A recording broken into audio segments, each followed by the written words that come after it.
দেরি তো মনে হইতেছে সইতেই আছে না, একদম কাঁচা কাঁচা তা খাওয়া শুরু করে দিবে। আমার ছেলের এমন অবস্থা শুরু হয়েছে, তো মোমো বানাইছি আর সে এটা অনেকদিন যাবত খাইতে চাইতেছিল। হ্যালো এভরিওয়ান, আসসালামু আলাইকুম। তো আজকে অনেকদিন পরে একটা লং ভিডিও নিয়ে আসছি। আর এদিকে হচ্ছে আমি দোকান চলাকালীনই গাজর আর হচ্ছে আলুটাকে সুন্দর করে ছুলে ধুয়ে আম্মুর কাছে দিয়ে আসছি যে তুমি একটু কুচায় দাও। আর এদিকে হচ্ছে আমি মোমোর যে খামিটা সেইটা তৈরি করে নিতেছি, আর তার মধ্যে আমি একটু ধইনা পাতা দিছি যাতে দেখতে সুন্দর দেখা যায়। আর সামান্য একটু তেল দিয়ে তারপর একটু খামি করে নিয়েছি। যখনই হয়ে গেছে খামিটা তখন হালকা হালকা পানি দিয়ে তারপরে হচ্ছে আমি ডোটাকে তৈরি করে নিব। আর দেখো কিন্তু একদম অল্প অল্প পানি দিয়ে নিতেছি, কারণ বেশি আবার নরম না হয়ে যায়। সেই জন্য যেহেতু জীবনে প্রথমবার হচ্ছে আমি মোমো বানাচ্ছি, তাও প্র্যাকটিক্যালি কোনো প্রস্তুতির আমি জানি না মোমো আসলে কিভাবে বানায়। আমি কোথাও কোনো রেসিপি দেখি নেই, কোথাও কোনো টিউটোরিয়াল দেখি নেই, কিন্তু মোর ছেলে খেতে চাইছে, যেভাবে হোক বানাইতে হবে, তাই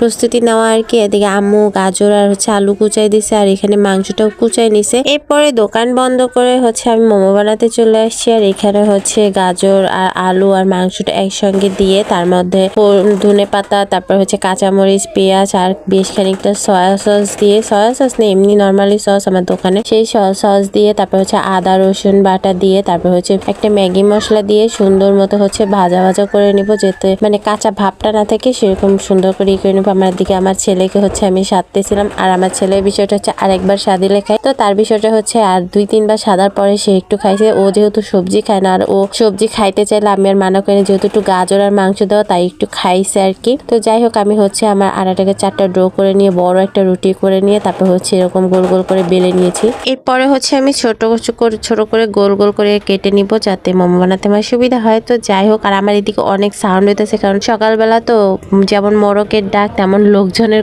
কোলাহল। আর তার থেকে বড় কথা হচ্ছে বাতাস হইতেছে অনেক। আমার এখানে একটা নারকেল গাছ আছে, নারকেল গাছটা অনবরত অনেক শব্দ করতেছে, শুনতেই পারতেছেন ক্যাট ক্যাট শব্দ। এরপরে আমি আমার ছেলেকে ডাক দিয়ে বললাম যে মোমো কি হয়েছে, তো আমি যেরকম পারছি সেরকমই বানাইছি। তো আমার ছেলে বলতেছে এরকম হবে না, আসো আমি বানাই দেখাইতেছি। তো আমি বলছি তুমি পারবা না, বলতেছে যে না আমি পারবো, তুমি দেখো এরকম বানাবা। তো আমি বললাম কি এরকম বানাবো, না না এরকম না, তুমি তোমার মতোই বানাও। তো যাই হোক, আমরা মা ছেলে সবসময় অনেক দুষ্টুমি করি। আর এদিকে হচ্ছে আমি একটা কড়াইতে মানে এইটুকু মানে যেভাবে হয় আমি আর কি দেখছি, কিন্তু আমি রাইস কুকারে যে ওইটা খুঁজে পাইতেছিলাম না। ফাইনালি খুঁজে বাইর করে তারপরে করছি, কারণ কাঁচা ছিল, কিন্তু উল্টাইতে গেছি উল্টাইটা মানে ভেঙে যায় কেমন একটা। সবারই কেমন হয় নাকি আমি জানি না, কিন্তু আমার বেলায় কেন এমন হইতেছে। আর এটা চুলায় রয়েছে, আমার ছেলে পারতেছে না চুলা থেকেই উঠায় খাইতে পারে, মানে খাই, এরকম একটা প্রস্তুতি শুরু হয়ে গেছে। মানে আমার ছেলেকে নিয়ে আমি অবাক হয়ে যাই। তো আমি ফার্স্ট বাটিটা ভইরা ওনারে দিলাম যে খাইয়ে দেখো। আর আজকে ভিডিও এই পর্যন্ত, সব ভালো থাকবেন, সুস্থ থাকবেন।